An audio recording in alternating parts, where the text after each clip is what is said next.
Russia at the helm of NATO. A shocking what-if story.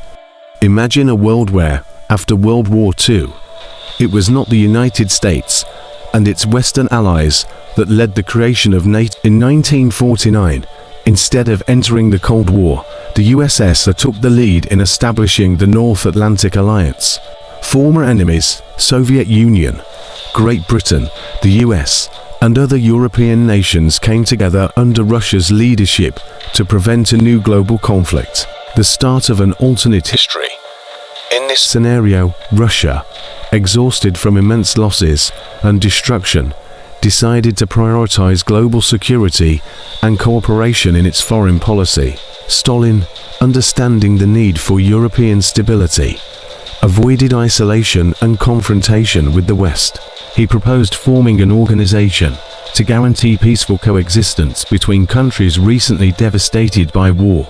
Given the USSR's strategic position, its military and economic power, the proposal to lead a new security organization, support in Europe, for nations like Britain and France, Russia appeared as the same ally with whom they had defeated Nazi Germany, offering an alternative to future conflicts.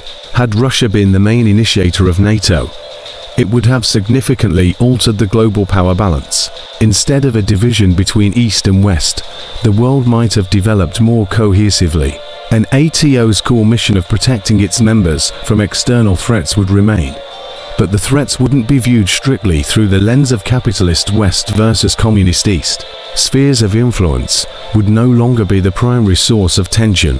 The US and other Western countries could focus on internal growth and strengthening their democratic institutions without the looming threat of confrontation with the USSR. In this scenario, Russia would inevitably shift its foreign policy. Rather than building an iron curtain, it would become a nation deeply involved in international processes, investing in infrastructure, diplomacy, and even cultural exchange with the West. Moscow would symbolize a new world where former enemies collaborated for the common good.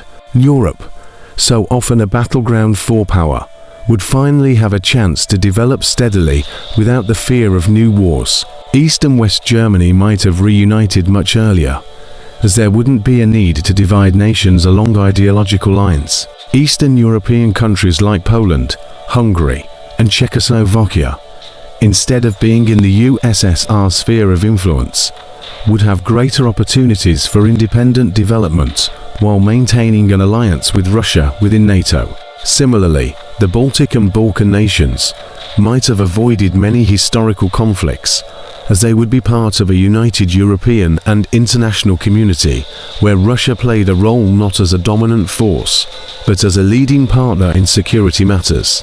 One of the most remarkable outcomes of this alternate history could have been a gradual disarmament or, at least, a limitation on the arms race, since tensions between the US and the USSR, or Russia leading NATO, wouldn't escalate into a direct confrontation. The mutual drive toward militarization would have slowed. In the 1950s and 1960s, initiatives for nuclear disarmament could have emerged, and the Cold War, as we know it, might never have happened. This global cooperation might have led to the creation of international bodies focused on scientific research, space exploration, and economic development, rather than spending vast resources on developing weapons of mass destruction. By the 21st century, a world led by Russia within NATO would look significantly different.